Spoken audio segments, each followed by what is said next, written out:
Bismillahirrahmanirrahim. Assalamualaikum warahmatullahi wabarakatuh. Sahabat berbagi kisah rahimakumullah.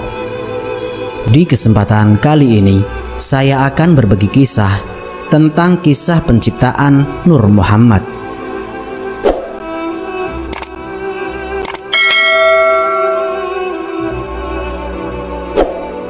Suatu hari Sayyidina Ali radhiyallahu anhu, misan dan menantu Nabi suci Muhammad SAW bertanya, "Wahai Nabi Muhammad, kedua orang tuaku akan menjadi jaminanku. Mohon katakan kepadaku apa yang diciptakan Allah Ta'ala sebelum semua makhluk ciptaan." Beliau pun menjawab, "Sesungguhnya sebelum Rabbmu menciptakan lainnya, Dia menciptakan dari nurnya nur nabimu." Dari hadis yang lain yang diriwayatkan dari Abdur Razzaq radhiyallahu anhu yang diterimanya dari Jabir radhiyallahu anhu, bahwa Jabir pernah bertanya kepada Rasulullah SAW, "Ya Rasulullah, beritahukanlah kepadaku, apakah yang mula-mula sekali Allah jadikan?" Rasulullah SAW menjawab, "Sesungguhnya Allah ciptakan sebelum adanya sesuatu adalah nur nabimu dari nurnya." Nur Muhammad itu sudah ada sebelum adanya segala sesuatu di alam ini.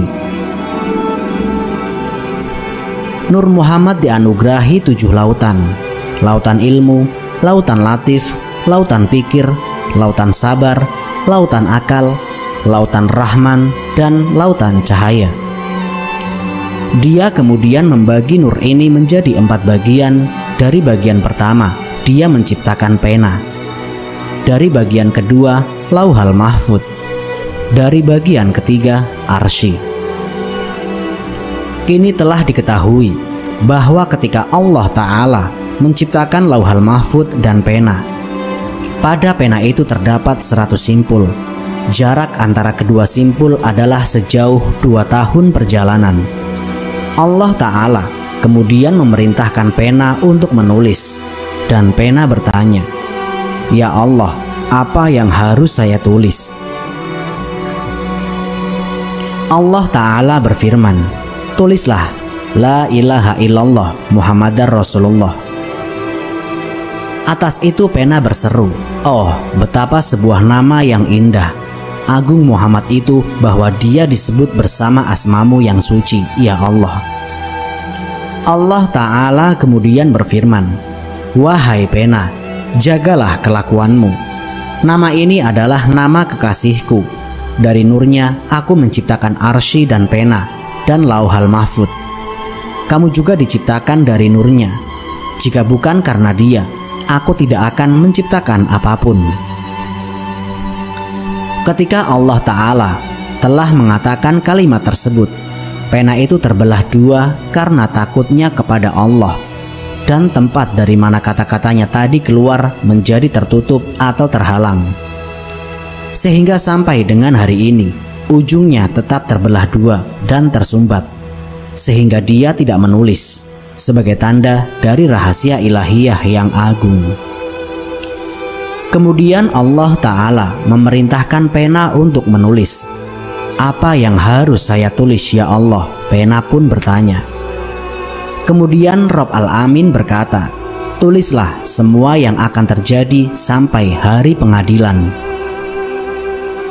Berkata pena, "Ya Allah, apa yang harus saya mulai?" Allah Ta'ala berfirman, "Kamu harus memulai dengan kata-kata ini, Bismillahirrahmanirrahim." Dengan rasa hormat dan takut yang sempurna, kemudian pena bersiap untuk menulis kata-kata itu pada kitab atau lauh al-mahfud, dan dia menyelesaikan tulisan itu dalam 700 tahun. Ketika pena telah menulis kata-kata itu, Allah Ta'ala berfirman, "Telah memakan 700 tahun untuk kamu menulis 3 namaku, nama keagunganku, kasih sayangku, dan empatiku. Ketiga kata-kata yang penuh berkah ini saya buat sebagai sebuah hadiah bagi umat kekasihku Muhammad.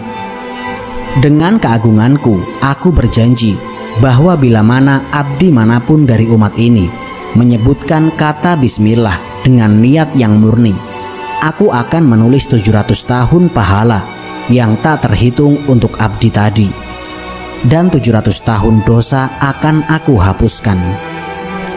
Sekarang selanjutnya, bagian keempat dari nur itu aku bagi lagi menjadi 4 bagian.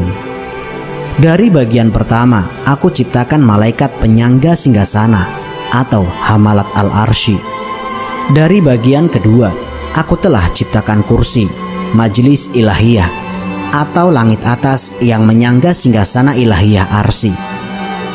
Dari bagian ketiga, aku ciptakan seluruh malaikat atau makhluk langit lainnya. Kemudian bagian keempat, aku bagi lagi menjadi 4 bagian. Dari bagian pertama, aku membuat semua langit. Dari bagian kedua, aku membuat bumi-bumi. Dari bagian ketiga, aku membuat jin dan api. Bagian keempat, aku bagi lagi menjadi 4 bagian. Dari bagian pertama, aku membuat cahaya yang menyoroti muka kaum beriman. Dari bagian kedua, aku membuat cahaya di dalam jantung mereka, meredamnya dengan ilmu ilahiyah. Dari bagian ketiga, cahaya bagi lidah mereka yang adalah cahaya tauhid atau Allahu Ahad. Dan dari bagian keempat, aku membuat sebagian cahaya dari ruh Muhammad SAW. Ruh yang cantik ini diciptakan 360.000 tahun sebelum penciptaan dunia ini, dan itu dibentuk sangat paling cantik dan dibuat dari bahan yang tak terbandingkan.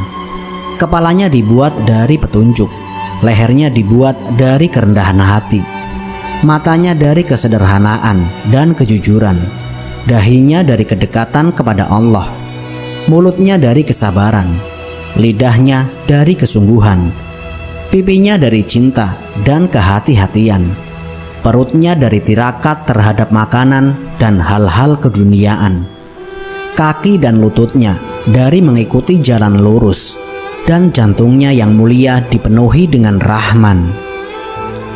Ruh yang penuh kemuliaan ini diajari dengan rahmat dan dilengkapi dengan adab semua kekuatan yang indah. Kepadanya diberikan risalahnya dan kualitas kenabiannya dipasang. Kemudian mahkota kedekatan ilahiyah dipasangkan pada kepalanya yang penuh barokah, masyhur dan tinggi di atas semua lainnya. Didekorasi dengan ridho ilahiyah dan diberi nama Habibullah atau kekasih Allah yang murni dan suci. Kemudian Allah Ta'ala menciptakan sebuah pohon yang dinamakan Syajaratul Yakin.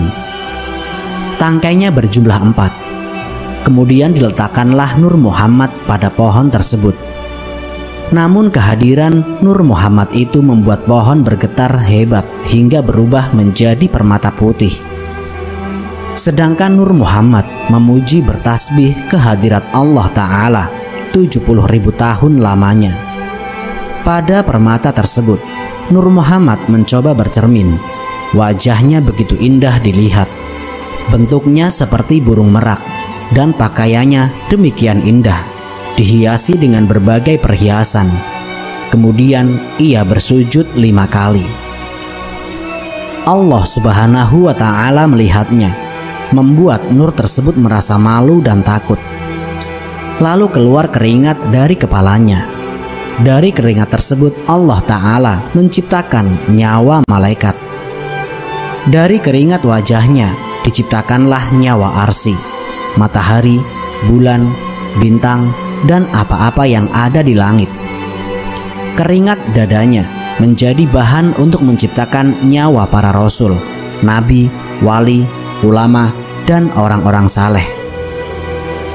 Adapun keringat yang muncul dari keningnya, diciptakanlah nyawa orang-orang mukmin dari umat Nabi Muhammad SAW. Dari keringat kedua telinganya diciptakan oleh Allah Subhanahu wa Ta'ala nyawa orang-orang Yahudi, Nasrani, dan orang-orang kafir dan sesat. Sedangkan keringat kakinya diantaranya menjadi isi bumi. Pada waktu selanjutnya Allah Ta'ala menciptakan lentera akik yang merah yang cahayanya menembus ke dalam dan keluar. Lalu Nur Muhammad dimasukkan ke dalam lentera tersebut, berada di dalamnya dalam posisi berdiri, sementara nyawa-nyawa yang sudah tercipta berada di luar. Seluruhnya membaca Subhanallahi walhamdulillahi wala ilaha illallah wallahu akbar. 100 tahun lamanya nyawa-nyawa itu diperintahkan Allah Ta'ala untuk melihat ke diri Nur Muhammad. Nyawa yang berhasil melihat kepala Nur Muhammad, maka ia akan ditakdirkan menjadi pemimpin atau penguasa. Siapa yang melihat ubun-ubunnya, itulah mereka yang akan menjadi guru atau pendidik yang jujur. Siapa yang melihat matanya, ia akan menjadi hafiz atau penghafal Al-Quran.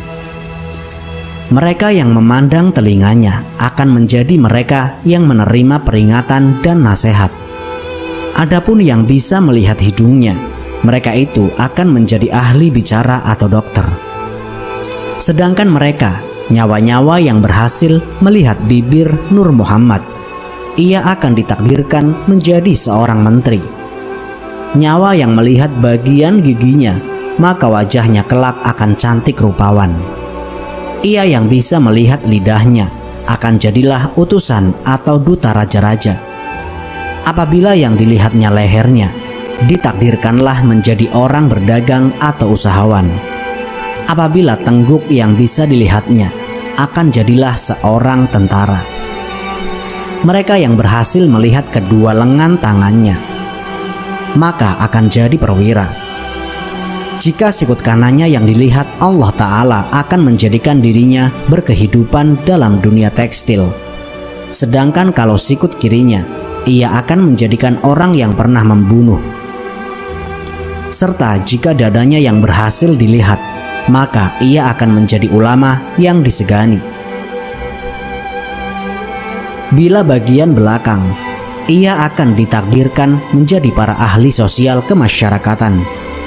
Dan jika hanya bayangnya yang berhasil dilihat, maka ia akan menjadi orang yang berkecimpung dalam bidang seni. Barang siapa yang melihat tenggorokannya yang penuh barokah akan menjadi khatib dan muadzin atau yang mengumandangkan azan. Barang siapa memandang janggutnya akan menjadi pejuang di jalan Allah Ta'ala. Barang siapa memandang lengan atasnya akan menjadi seorang pemanah atau pengemudi kapal laut. Siapa yang melihat tangan kanannya akan menjadi seorang pemimpin. Dan siapa yang melihat tangan kirinya akan menjadi seorang pembagi atau yang menguasai timbangan dan mengukur sesuatu kebutuhan hidup. Siapa yang melihat telapak tangannya menjadi seorang yang gemar memberi. Siapa yang melihat belakang tangannya akan menjadi kolektor. Siapa yang melihat bagian dalam diri tangan kanannya menjadi seorang pelukis. Siapa yang melihat ujung jari tangan kanannya akan menjadi seorang kaligrafer. Dan siapa yang melihat ujung jari tangan kirinya akan menjadi seorang pandai besi. Siapa yang melihat dadanya yang penuh barokah akan menjadi seorang terpelajar, meninggalkan keduniaan dan berilmu. Siapa yang melihat punggungnya akan menjadi seorang yang rendah hati dan patuh pada hukum syariat. Siapa yang melihat sisi badannya yang penuh barokah akan menjadi seorang pejuang. Siapa yang melihat perutnya akan menjadi orang yang puas. Dan siapa yang melihat lutut kanannya akan menjadi mereka yang melaksanakan ruku dan sujud. Siapa yang melihat kakinya yang penuh barokah akan menjadi seorang pemburu. Dan siapa yang melihat telapak kakinya menjadi mereka yang suka bepergian. Siapa yang melihat bayangannya akan menjadi penyanyi dan pemain zaz atau lut. Semua yang memandang tetapi tidak melihat apa-apa akan menjadi kaum tidak beriman, pemuja api dan pemuja patung.